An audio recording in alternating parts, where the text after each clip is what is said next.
Hi, I'm Michael Laskin. I'm here today with Gregg Barson, and we're here to discuss Gregg's movie, Method to the Madness of Jerry Lewis, and the re-release of Jerry Lewis's book, The Total Filmmaker, published by Michael Wiese Productions. Hi, I'm Gregg Barson. I'm the filmmaker of Method to the Madness of Jerry Lewis, a documentary that explores his life and comedy and filmmaking primarily, his career as being the total filmmaker as a tie-in really to the book title, but he really was the total filmmaker.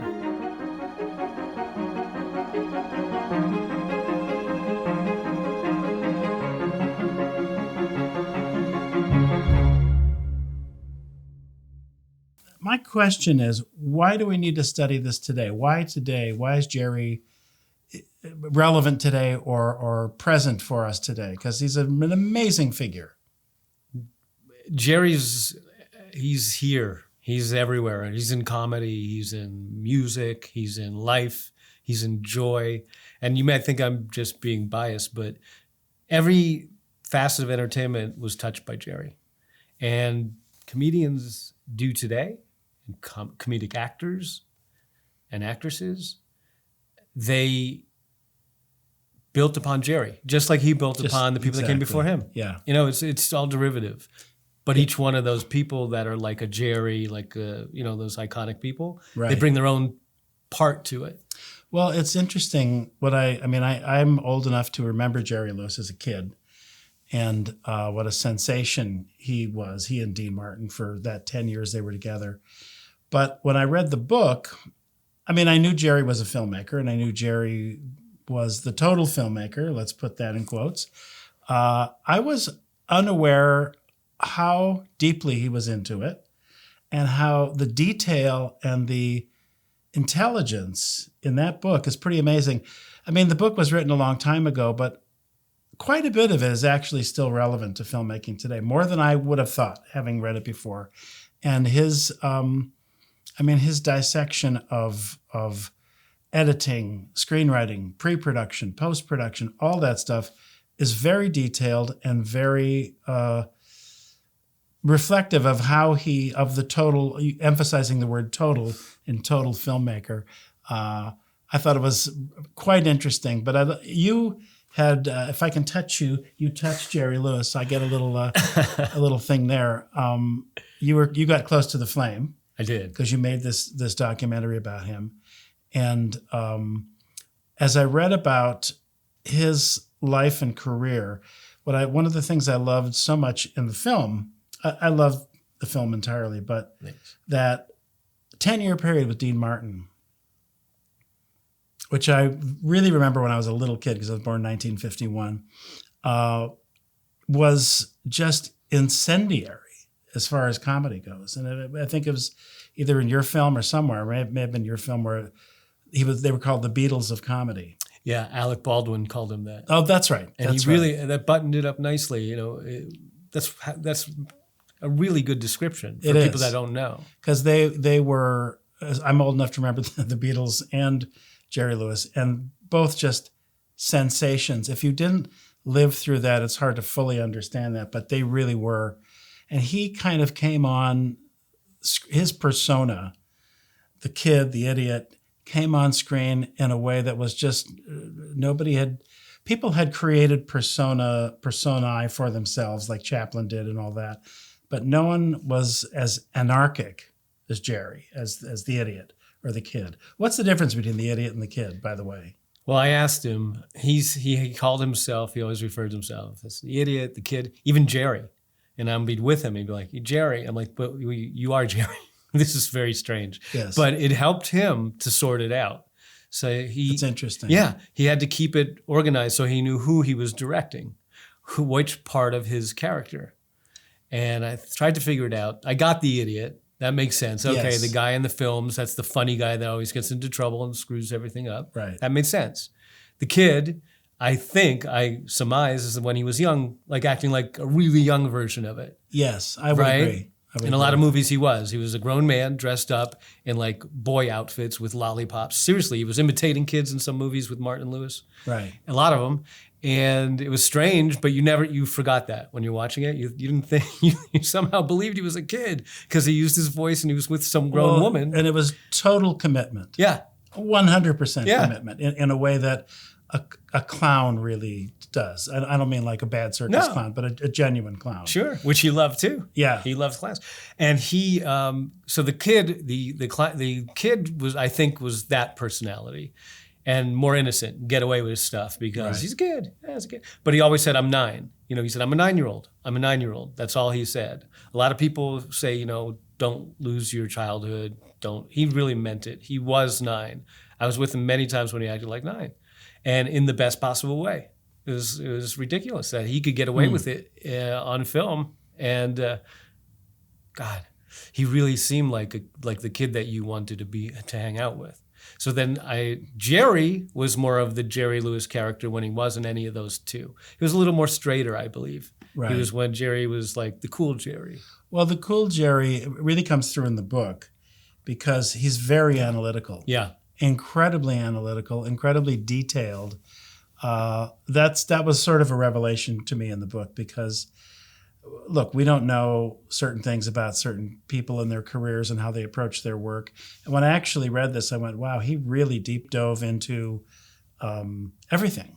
He did homework. There was a curiosity about the process that he exhibited in the book that was, I mean, I can't say I would be that curious. I mean, almost obsessed with that, it seems like, right? He was, yeah. When he was doing the Martin Lewis movies is when he started. And every time there was a break, you know, I think Dean would play golf, he'd say, right. or whatever. And kind of Jerry would never leave the set. He'd just like look everywhere he could. What is that? What is this? He'd go up to people on all the crew. How does this light work? What is that? And sound equipment. He wanted to learn which microphones, the names of them. He didn't want to know. He wanted to know what models they were. Seriously, like what is the model name?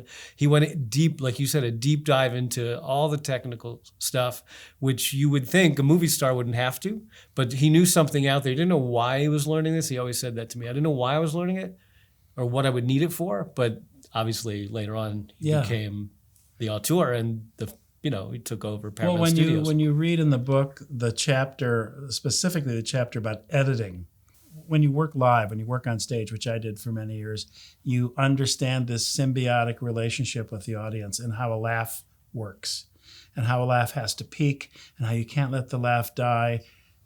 That's something that's it's hard to even describe, but it's something if you're good at comedic work, you understand it in your bones, and he obviously did.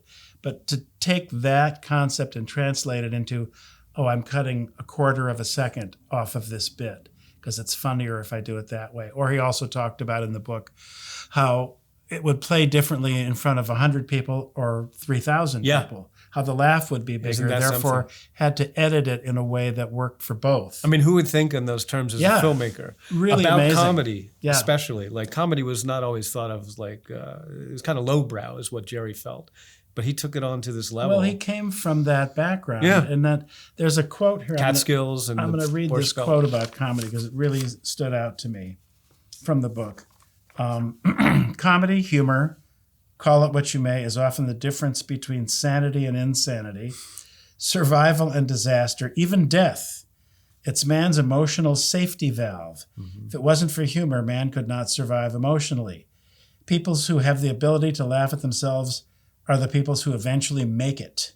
Blacks and Jews have the greatest senses of humor simply because their safety valves have been open so long.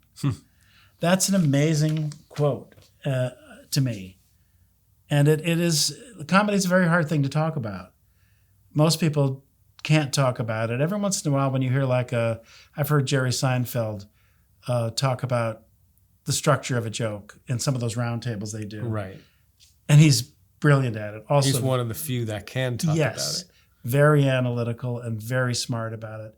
But Jerry also. I mean, and that the background he came from, I mean, his parents were, his father was his mother a performer as His well? mother was his pianist, the father. She was a beautiful musician, he said. And the father was the singer and he was the MC and all the Borscht Belt and Catskills and all that. Yeah. And so those guys who came out of that world, they were never home. They were never home. Jerry was. The ones who made it were really a tough crew. Yeah. The tough survived that. They loved it, and he kept saying his dad just wanted to sweat. Go out there and sweat for your audience. And that's where Jerry learned all of his craft from. And, he didn't really always talk about his dad. Maybe I may be wrong, but later in his life, he started to talk more about his dad and the influence that he really, really, really, really had. The effect that he had. Well, that generation of performers there, where we're sitting right now, this is a little interesting sidebar. Where we're sitting right now, long story short, I'll make it short. The 94 earthquake, there was a house here that fell down. We ended up buying this lot. But the people who lived in this house were vaudevillians, and I got to know them quite well. Seriously? Yeah, Andy and Dolores Albin. They were called the Nutmost in Dancing. They played the Palace. They were on the Ed Sullivan Show and all that stuff. And I used to pick his brain because I was fascinated about that world. I mean, they played with Sophie Tucker and Milton Berle and all these old-time people. And what's interesting about that world to me is when Andy, our former now deceased neighbor, would talk about it, there was just a toughness to it. I mean, it was like survival of the fittest. It was kind of eat or be eaten, and you develop an act that's bulletproof. And I think kind of that's the world that Jerry came up in. And so, not that like Andy and Dolores were not harsh or hard people. They were actually amazing people. But I got a real feeling of that world. How, you're on the road 50 weeks a year and you're on trains and you're, it's not glamorous at all, but you learn the craft. So when he takes that into filmmaking, which we see in the book, we see the craft that he learned in front of paying customers for years before he actually put it on film. That's right. He knew, he would say, we could talk about it later, but he would always say he would never check a shot when he was able to with video assist, which he invented. Yes. But he would never look at it because in his gut, he knew from all those years of live performing. Unless he had a technical problem that he thought he may have screwed something up, then he would go back and look at the playback. But if that did not happen, he'd never look at the shot. He just trusted his gut. That invites the question: why did he invent video assist? Because he had to direct Jerry. Okay. It was a necessity. It wasn't like he was some the nutty professor for real, had to invent these things. Right. He was fine. He could buy whatever he wanted. He didn't need to invent stuff, but he did it out of necessity. He had to direct the kid, the idiot Jerry. And how can you see yourself? I have no idea how anyone does that. Yeah. Exactly. So he wanted to see himself, and that was the necessity is the mother of invention. It's true. So he did do that, and it took quite a while, but he had good contacts. He knew the president of Sony Corporation, and or he could get them on the phone at will because it was Jerry Lewis, and discussed it, flew to Japan, did prototypes, talked to them. Yeah. And they put this video camera right next to the BNC, and finally he said one day, he told me that they got it shipped from Japan to him. Right. He said, I called my crew, got them all up. It was the middle of the night, whenever, got in early the next morning, and it worked. It did what it had to do. So from there on, it changed filmmaking. It did. Right? No, it absolutely did. And he could see what he couldn't see before. And like I said, he would trust his gut. If it was him performing, he would never look, unless it was lighting or sound or a technical problem. And years later, they didn't have videotape. So how did they play it They back? didn't play back at that point. They didn't have tape for a couple years later. Okay. And I remember it's in my movie, Billy Crystal directed Mr. Saturday Night. Right. Saturday Night. And Billy Crystal directed Mr. Saturday Night, and Jerry Lewis was in it. And he came to the set, and Jerry said, and Billy's like, I know, you invented that. He's like, yeah. And Billy Crystal said, but you didn't have tape. And he said, details. So eventually they got tape and changed everything. Yeah. Changed everything. Oh, no, absolutely. If this is something I thought about, not only reading the book, but watching your film. If a Jerry Lewis was around today, if he was a young emerging filmmaker, comedian today, in today's world, what do you think he might be doing? Because I mean, it's almost an impossible question because he sprang from a system that doesn't exist anymore. But He had a talent, a singular purpose, a sense of self that was blinding, I'm sure, because the sense of just a mission. I mean, he was an auteur in the true sense of the word. What would he be doing today, do you think?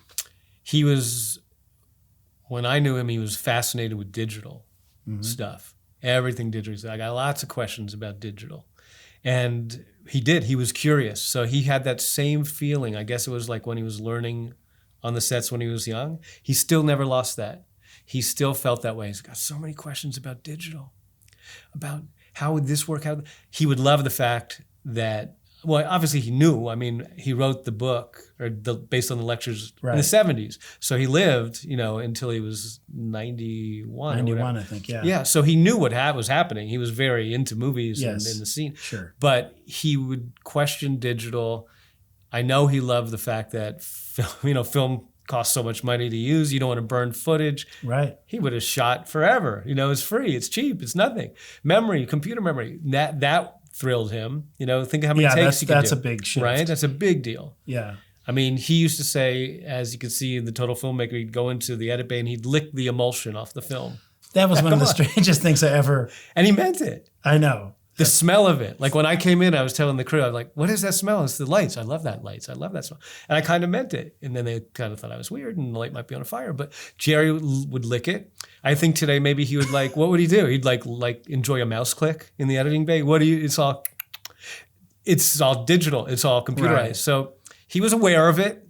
He would sometimes recut some of his movies later in life. Sure. For fun. Just like, he'd go, and I recut this scene. I wanted to see what it looked like. No reason. He talked about a lot in the book and I think in the movie. I saw the movie a little bit ago about Chaplin. Yes. Chaplin being his idol, I think the person he wanted to be thought of as like. Sure. And who wouldn't? Exactly. Right. But Chaplin to me is one of the great artists of the 20th century. Very inspiring to Jerry. Yeah. And I think the thing that's interesting about Chaplin, as you were talking about how he would shoot things, Jerry, Chaplin would shoot things. If it took 2 years to make the movie, he would take 2 years. If he wanted, he would shoot sequences hundreds of times until he got it right. And till he got it to his liking, let's say, which in his mind was right. And he had the luxury of being able to do that. Now, in today's world, you generally can't do it in that same way. There's very few, right? Yeah, very few who can do that. But that sense of total control, which I see clearly in the movie and in his work, and reading the book as well, where does that... I mean, it's the same thing. I mean, his idols were Gleason, Jackie Gleason. Which surprised me. Didn't surprise me at all. Didn't surprise me at all. Because Gleason also, in his own way, was a total filmmaker. I mean, he controlled that show. Yeah. That didn't surprise me. Gleason, Stan Laurel, and Chaplin. Yeah. And before we were filming, we were talking about Buster Keaton, and I was surprised he didn't mention Keaton. But my theory is that Keaton was a stoic figure with an insane world around him. Whereas Laurel, Chaplin, Gleason were insane people in the world, which more lines up with Jerry's persona, I think. I think that's a good That's point. my armchair theory. That costs nothing. Costs what you paid for it. But no, Jerry was, he loomed very large when I was a kid growing up. He was anarchic and seemed to break every possible rule as a performer, as a character, as a filmmaker too, it appears. Are there any things besides video assist, any innovations that he created besides that? And he doesn't have to create anything but that, but I'm just curious if there's anything else. I didn't find any, but he did stuff with audio. He was really into sound. This is important to the picture. That's the picture. True. He always felt audio is... Yeah, the chapter in the book talks about that. Yeah, and a lot of people don't know that. A lot of people don't think of it. You guys know. But a lot of audio is like, they give it short shrift, but to me, it is vitally important, like it was to Jerry. You don't have anything without sound. Particularly with comedy. Yes. Particularly with comedy, yeah. And now that I think about that, I would like to revisit some of those films because I know he did all kinds of kind of weird, crazy sound effects and stuff. Constant. Yeah. And they didn't have, digital where you could just immediately let me hear this, and gotta push a button. You can hear any sound in the world. He'd make them. He had to create all the sounds himself. And I always loved that. In my movie, I dissected one of the scenes from The Nutty Professor, and it just who knew? As a kid, I just would cry laughing at it. But as I got older, I was like, why is that so funny? And it was all the audio he did. He had Interesting. Yeah, Professor Cup had the huge hangover. He called the hangover of the century. And he goes into his classroom at college the next morning because he was out getting hammered, his buddy. I remember. Buddy left the night before. So he comes in, and every little sound is amplified by 5 million. So, and Jerry looks crazy, Professor Cup looks horrible. These close-ups, as he'd call them, chokers. You want another choker? And he'd be there and looking like crap. And a girl would chew a piece of gum and be like, and you'd hear the gum, and the reactions from Jerry would be, the audience would die laughing, and then he'd just keep it up and build on it, build on it. It was all sound. It was like his musical ear is the same way too. He did the same thing with music. He would hear a song. Well, he was very musical. Very musical. Yeah. Even with Dean, obviously. Yeah. And Dean, we should talk about Dean a little bit because it informs his work. Yes. Which informs the book and your wonderful documentary. I mean, I think it's interesting. There are comedy teams. There was Laurel and Hardy, Abbott and Costello, Martin and Lewis, and a few others. But those are the Mount Rushmore of comedy teams, exactly. I guess. And very few of those people went on to have a solo career. Abbott and Costello, neither of them did, really. You didn't see those Costello movies? No, I never saw the Costello movies. He used to live here in Studio City, by the way. Really? Oh, yeah. He lived up on Long Ridge. Anyway, Jerry did that, which is interesting because I thought about that. Comedy teams were a thing. And in the 60s, there was Burns and Schreiber. Remember Avery Schreiber and Jack Burns? There are a few other people who did. I thought you were going to say Burns and Allen from the 50s. Well, Burns and Allen, but they were also married, and all that. They couldn't break up that easily. That's true. But he transitioned from being part of a team to a solo. It is amazing. I think it's from all the time on the set. I really do. That his mind was always thinking. He's like, then he wanted to know. It makes sense to me. Did he ever have... But he had the talent to back it up. Oh, yeah, no doubt. Did he ever have somebody who was the Dean's surrogate? Oh, that's a good question. He had, I think, Bill Richmond, who helped him write a lot of those movies. And he was really influential in Jerry's life. And so he really worked well with him. They had a groove. You'll see him credited. Jerry always gave him props. He did a lot. Not props, but... Yeah. But actually, now that we're talking about this, because Burns and Allen, George Burns and Gracie Allen, for you kids out there, when she passed away, he tried an act with Carol Channing. Oh, I didn't know that. Yes. No way. And I think one or two other people had never worked. Because I can see why she had that same... Yeah, she had the same ditzy, off-center thing. So that didn't work. I mean, they probably got bookings, but it didn't take hold the way it did with Burns and Allen. But he transitioned to a solo act. Big star. Until the day he died. Yeah, big star. Jerry would always say, I got to beat Burns. I got to live past 100. Right. Got to beat Burns. That was his big thing. And he really meant it. He wanted to beat his ass. Badly. Jerry was competitive. You think? Yeah. Yeah, I think he was a little bit competitive. That's interesting. It's funny, when you were talking about the video assist earlier, later in life, he would go to the movies. He loved movies. He watched. I'm running a movie. And I'm like, it's just a DVD. You're not in a screening room. That's what we call him, running a movie or a picture, which I loved. I loved that he had that old school in him. Right. Always. And I loved the words he would say, the phrasings of like licking emulsion that turned me on. And I was like, wow, I wish I was in that era. But up until like when he died, he'd go to movies, he'd go to shows in Vegas. He wanted to keep current, and he loved entertainment beyond anything. And he'd go to a movie and he'd wait till the very last credit, and he'd see the video assist operator on screen. And he'd go, okay, now we can go. Now we can leave. Yeah, they got credit. It's there. And he wanted to make sure, because he loved the cruise as much as anything.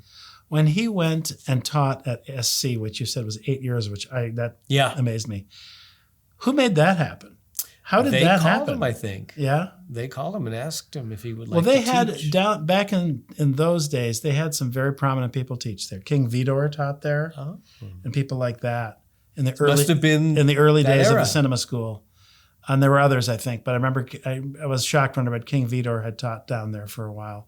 I know he was like taken aback, but he was very, flattered. Yeah. Like, wow, let me give that a try.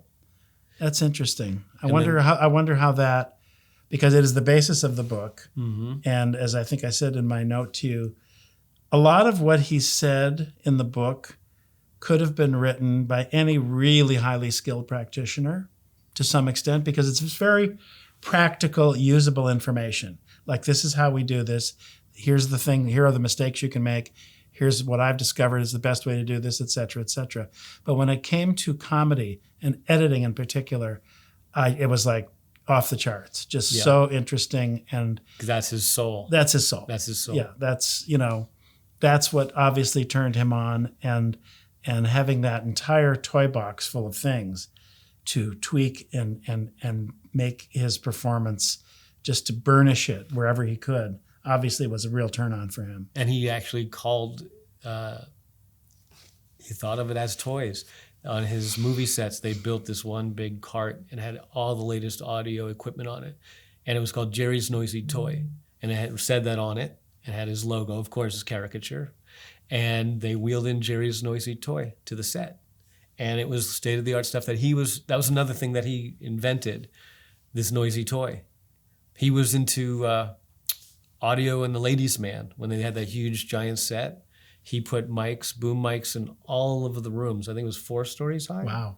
A 6 or Oh, I've seen the picture of 700,000 that set. It's incredible. Cost Yeah. like 600 grand, Yeah. 700 grand. Took a whole sound stage. And he put boom mics in every room instead of just, why would you need to shoot it like that? Just because he could, one reason. Right. There's a reason, you know what I mean? When you're at that status and have that kind of cash and paramount behind you, you can do these things. That's another reason I think he invented stuff, because he could. He had the luxury. Yes, he had the autonomy. Yeah, to it's do like it. the autonomy. Jerry wants to. Okay, let's let Jerry do Who's it. going to say no? Because Right. look at all the money he's making us. So that was a great thing, though, because it helped the industry. So they'd sit there and he'd have mixing boards, 3 of them on the set, doing all of the rooms at the same time, even though there weren't people talking in the rooms at the same time. So when this is something I wondered about when Eddie Murphy remade The Nutty Professor. First of all, I'd like to know the interface between the two of them and how that happened, because obviously he had to have an interface with him because it was Jerry's property. But like nobody stepped in and say to Chaplin, I want to do a remake of Modern Times. That's interesting. No one's remade. I mean, The Nutty Professor is one of Jerry's iconic movies, and it was remade by somebody else. I know, right? You would think, why would Jerry let them do that? How did he allow him to do that, or do you know how that happened? Well, I tried to get there, but he told me he put a lot of gas in his boat. Yeah. Filled his boat up with a lot of gas. Gotcha. That obviously he was semi-joking, but not he really. was not really. He loved that it would have a life of its own. He was doing a Broadway musical when I met him on The Nutty Professor that Marvin Hamlish wrote the songs for. They had 12 songs, and they had it, and he was directing it. Did late that in his life. musical? It did. They did a few cities, and then I think it just kind of went away for financial reasons or whatever. But I saw some of it. It was great. I saw footage of him doing Damn Yankees. I saw that here in LA. Which was God. kind of amazing. Amazing to see him in that show. Well, and again, the auteur, he did not feel he had to necessarily serve the material. Correct. He just had to be Jerry Lewis in Damn Yankees. Yeah, but he was the devil. Yeah. And he did enough of that. But when he would just walk on the stage, people would give him standing ovation because he's Jerry Lewis. But when he left, they gave him twice as big a standing ovation because of what he did. He was doing shtick, Catskill stuff. He was doing things with his canes. When it wasn't in the script, it wasn't in the play. But once he was on, like I was saying earlier, you didn't want to see him leave. Right. You're like, oh, crap, we got to get back into the story. Well, it's like, you forget, you get back into the play. But then when Jerry comes back out again, it's like... And Mickey Rooney did that too with Sugar Babies. He went on the road and, just did a musical at a very advanced age. Yeah. Jerry was 70 and then 71 or so, yeah. That's a heavy lift. Heavy. And 8 shows a week. And he had health problems. problems. Oh yeah, always. Yeah. But he never let it bother him. His back, his That's how he made it to lungs, 91, cancer. I guess. Yeah.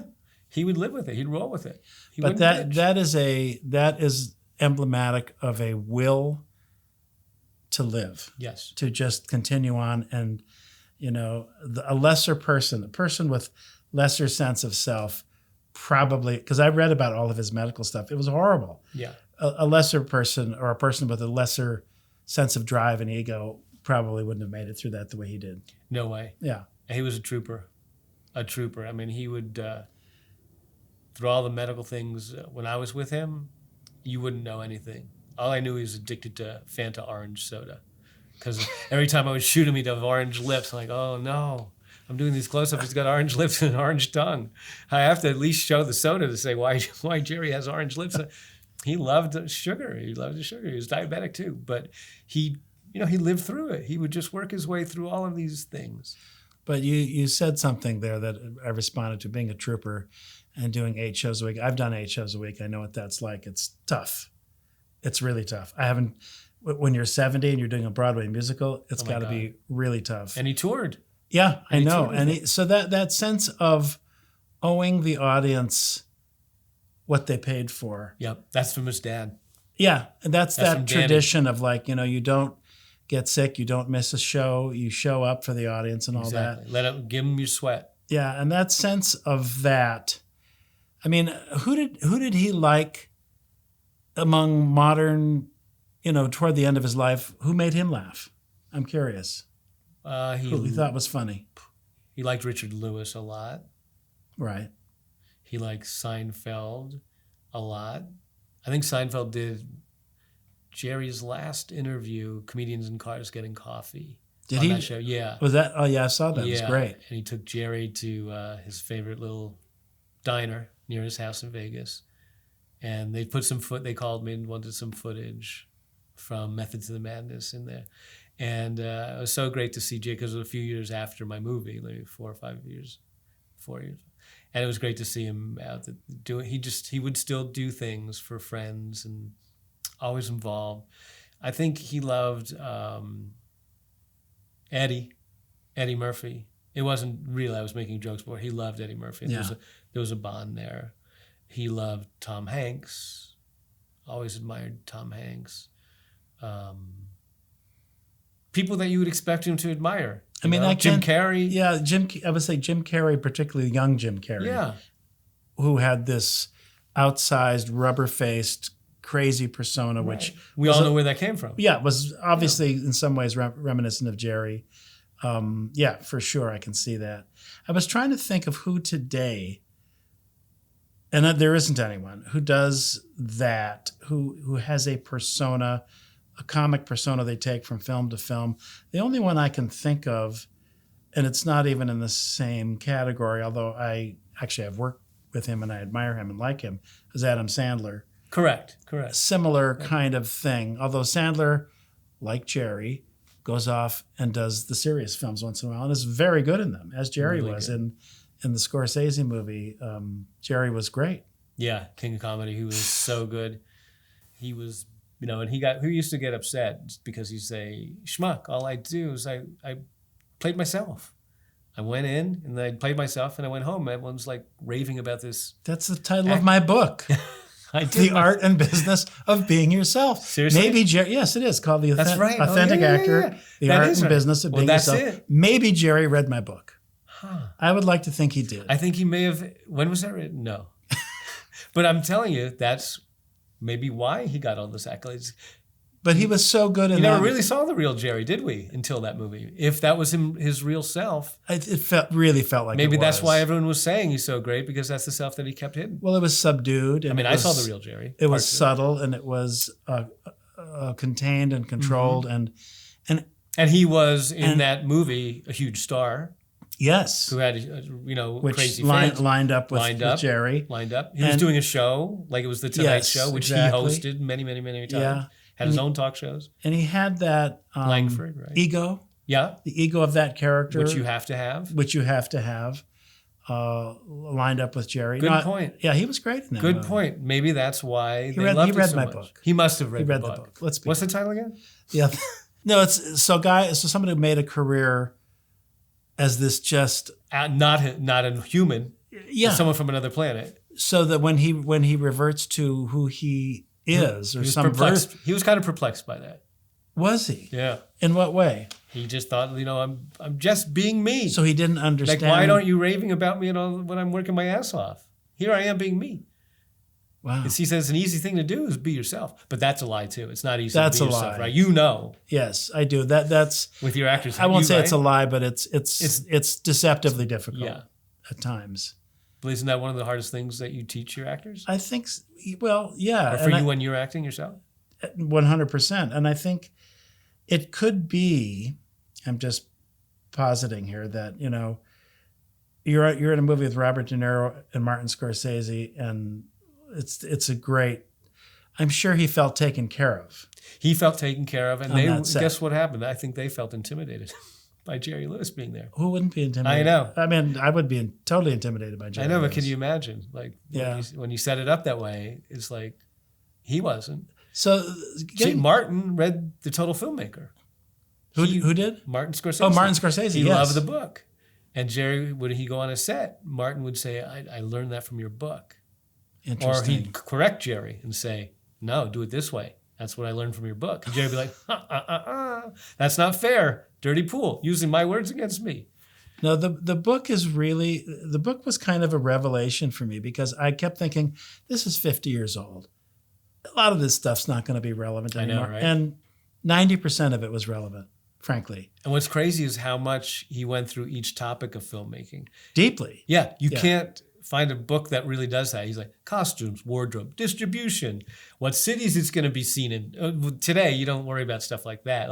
But he worried about what city, when is it going to be released, this movie I'm making? Is it a Christmas movie? We need a Jerry Lewis movie in the summer. It's like he was very aware. Marketing. I was at Quentin Tarantino's house when I was interviewing for Methods of Madness. And after the shoot was over, he said, Gregg, come here.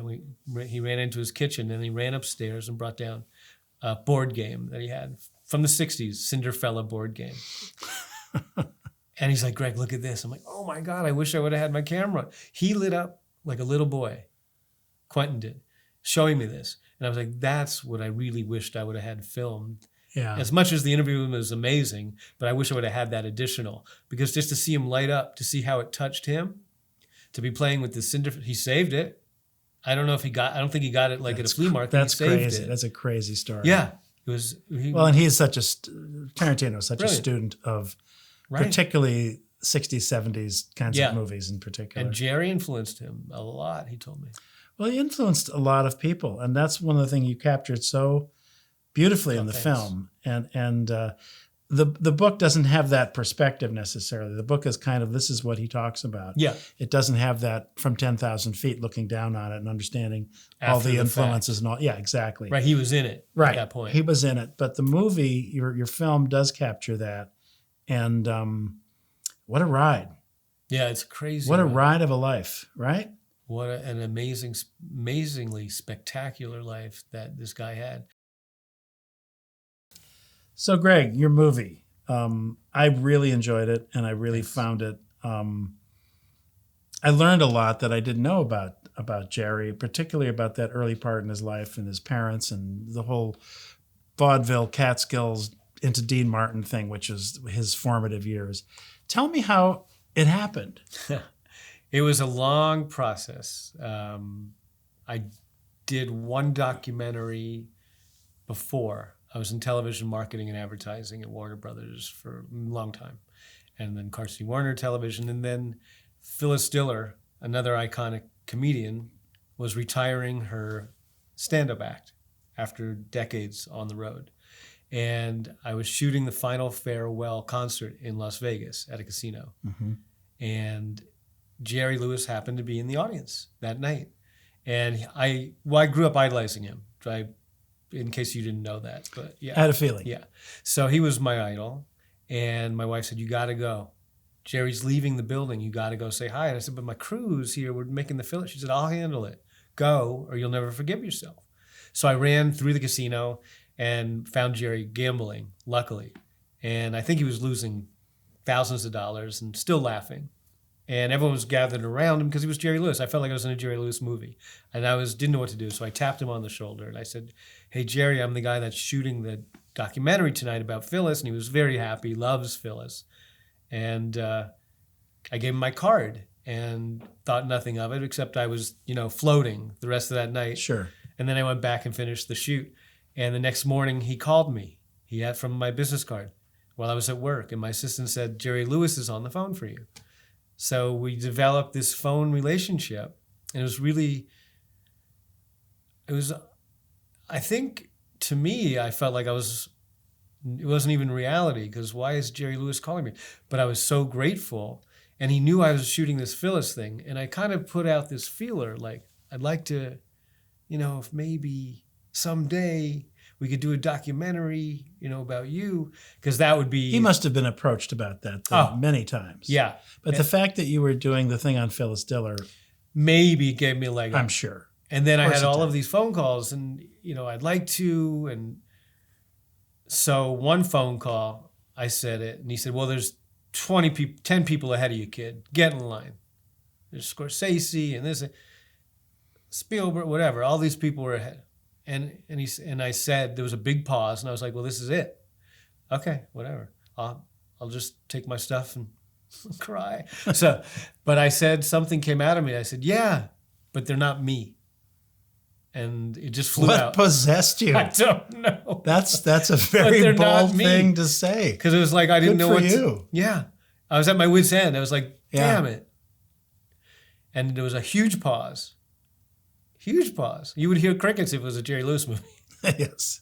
Which I think he invented, by the way. Crickets? Yeah, that sound crickets. effects thing. Okay. Yeah, no. That dead air sound effect. Yeah. And I said, "Oh, shit." And he said, "What did you say?" And I was like, "You're not me? I mean, they're not me?" I didn't even remember what I said. And he said, yeah, that. I like that, kid. That reminds me of me." And I was like, oh my God, thinking, Wow. internalizing That's all an that. incredible story. It's incredible. It changed everything because of that moment. I didn't have all this studio behind me or backing. What's the lesson there? What is the lesson there? That's really interesting to me. Isn't it? Well, the fact that you had the presence, you had nothing to lose. I had nothing to lose at that point. You had nothing to lose. Because I just talked about it many times. Yeah. How cool. And he appreciated that because that's how he would have operated. And I'm sure how he did operate. And I'm sure when you made the movie, he was easy all the time, right? Well, no, it was terrifying because Yes. I'm making a movie about a filmmaker. Yes. So it's like I can't pull the wool over his eyes. It's like I got to know my stuff. I got to know what I'm doing. Yeah. And not just any filmmaker. It was Jerry, who I idolized. So once I got into it, I was like, oh, no. Like I felt like him when he was making The Bellboy. Now what do? I got my opportunity. Now I have to rise up. Who's the film for? I mean, I'm curious. I as I said earlier, I'm old enough to really be a witness to Jerry Lewis in his prime and all that. If a 25-year-old film student or comedy fan today watched that, who's the film for? What would they get from it? It's for my, at the time, 5-year-old son. It's for kids that aren't even born yet. It's for people our age and people older and everyone in between, because he spanned generations. And it's a great question, because after people watch it, they tell me that they go out and they watch Jerry Lewis movies because they're like, I never knew. I knew he was funny and crazy and off the wall and inventive, but they had no idea about the filmmaking aspect. Right. And so that's the highest compliment that they could pay me, that they were turned on to Jerry Lewis by watching my movie Methods to the Madness. That's great. And that's what Jerry loved. He loved the movie himself. And that was, a long process, because I'd show him rough cuts along the way, little bits and pieces. So but he loved it. At the end, that's great. I was sitting with him on his couch with Sam, his wife, and Danny, his daughter, and me. And it was on Labor Day of all days in Las Vegas. And it was a rough cut, but it didn't change much. It was, it was raw, right. But it didn't change much from the final product. And they were laughing at this, and I didn't know what to think. He was nodding and nodding. And at the end, he reached over. He said, "Kid, it's perfect.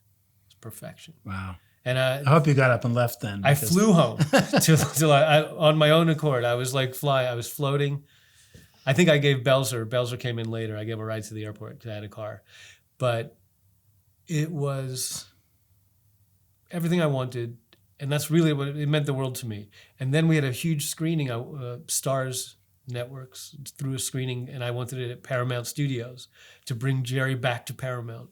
And we did this huge screening room there, major party with Jeff Goldblum and his orchestra, Mildred Snitzer, I think, band, orchestra played at the party, and lots of stars, and we did the red carpet, and Jerry obviously came. In his element. In his element. Absolutely. And I wanted his homecoming, and it was beautiful. And you gave him a gift. I hope so. Yeah, I mean, that's how, from the outside looking in, that's how I would see it, is you gave him a gift. And I think you gave people who love comedy and love Jerry Lewis and just love that whole vibe, that whole, all that he represented. That era. Thank you. Yeah, Back him playing on the Paramount backlot with free. I got the keys to the studio. He literally did. He could do whatever he wanted. He had a red golf cart with his logo on it, and his set was open to everybody. So we have your wonderful film, and we have this rather amazing book, The Total Filmmaker, being released shortly. And it's just been a pleasure to meet you and just to sort of discuss this whole era, this whole part of not only show business history, but really American history in a weird way, right? I mean, it's about, true. It is. It's about all that stuff. So, Well, are we ending here? yeah, I think Because I got a really good story about please. ending. Can I tell you an ending Yes. story? After the huge premiere at Paramount of my movie, and all of the invitees, and Jerry was there having his popcorn, and the end of the movie, loved it. You know, we had a big party. Everyone goes home. He's on his way home to Vegas in his limo, and I get a phone call. I'm like, oh my God, it's Jerry. He's going to love this. He said, it's great. They loved it. It killed, whatever. He said, but one thing, can we change the ending? I said, no. It's going on the network. You know, I'm thinking to myself, they already have it. Masters, and it's going to be on the air soon. No, what do I do here? Jerry wants to change the ending. And it's funny, the part that he said is exactly what I wanted to do. The ending. But you hadn't done. I hadn't done it, and there was a reason I didn't do it. It was for financial reasons, and there's two reasons. The ending of the movie has him getting ready to go and take the stage. Yes. You know, got to go out there and sweat for my audience. Like his dad, Danny, told him. Go out there. And I wanted it to end like that. Go out there and sweat. And you hear in the background the announcer saying, ladies and gentlemen, Jerry Lewis. And he takes the stage. And I wanted that emotional impact. Right. I was like, that is great. That's great. Now, in the cutting room, I was thinking there was a scene in The Geisha Boy where he's in this movie, and they do a takeoff of That's All Folks, the old Warner Brothers cartoons. It's like, that's all folks. And Jerry, it's not Porky in the circles. It's Jerry. It's Jerry, and he's doing it with the carrot, right? And that's perfect for my ending. But I knew it would cost me another like $30,000 because of the music. And it has to be. I didn't want to. He did a sound. It was a sound alike, kind of. Right. But I had the picture. I'm like, oh, another 30,000. It's a documentary after all. I put so much in, and I thought that I don't think the studio would go for that. The network. And besides, I liked the feeling of him taking the stage again. The trooper, like we've talked about, the showman, the sweater, not the sweater, but the schwitzer, and he went out. And he had the same thought. He said, I like to end my movies with funny Jerry. And that's the same thought I had. Because I watched all of his movies. I knew what Jerry wanted. I knew what I wanted. You always end a Jerry Lewis movie with Jerry funny. So he was in my head, and it was amazing. I was like, at the same time, I was stressed out for my star, or my idol, my superstar. I knew what it was right. I had the gut feeling. I never told him that. And I always wish you should have told him. I know. Yeah. I know. But it wasn't changed. No, and he forgot about it the next day. It was like, because there's so many other things that we loved. He wasn't bummed out about it. He was just making a critical, great point. And it was what I knew was right. And it was like, oh. But I'm glad now when I watch it, that it has that more emotional ending that he doesn't do. You know, he wouldn't do that Jerry character. Right. He wanted to go out funny. No, I remember the ending. Yeah. Yeah. And it was like, oh, there he's going back on stage. Yeah. It's kind of reversed it. And to me, that just sums it all up. And my relationship with him. It's a great story. I mean, that was as real as it got because I knew in my heart that was what I should have done. That's what, growing up watching him and being with him for that many years. Well, you lived with him, so you had the right instinct. He was in my head from the phone calls at 3 a.m. Hey, kid, I got an idea. To that second after the raucous standing ovation from the premiere, he still had that one note. And I was like, damn. He's been in my head since I've been reading this book and watching your film. My wife will say, "What are you doing?" I said, "I'm in Jerryland for a little while." It's amazing. I got to do this. Yeah. Yeah. So it's been just to delve into it. It's really cool. This has been a blast. Oh my God. Thank My you, pleasure. man. Anytime to talk Appreciate about him is my pleasure. Okay. Thank you, Gregg. Well, I just want to say I'm glad that you all have your shot. And I'm going to get ready to go. And I will hope you guys have a good rest of the day. Enjoy the book. Don't forget, it's the best book I've ever read.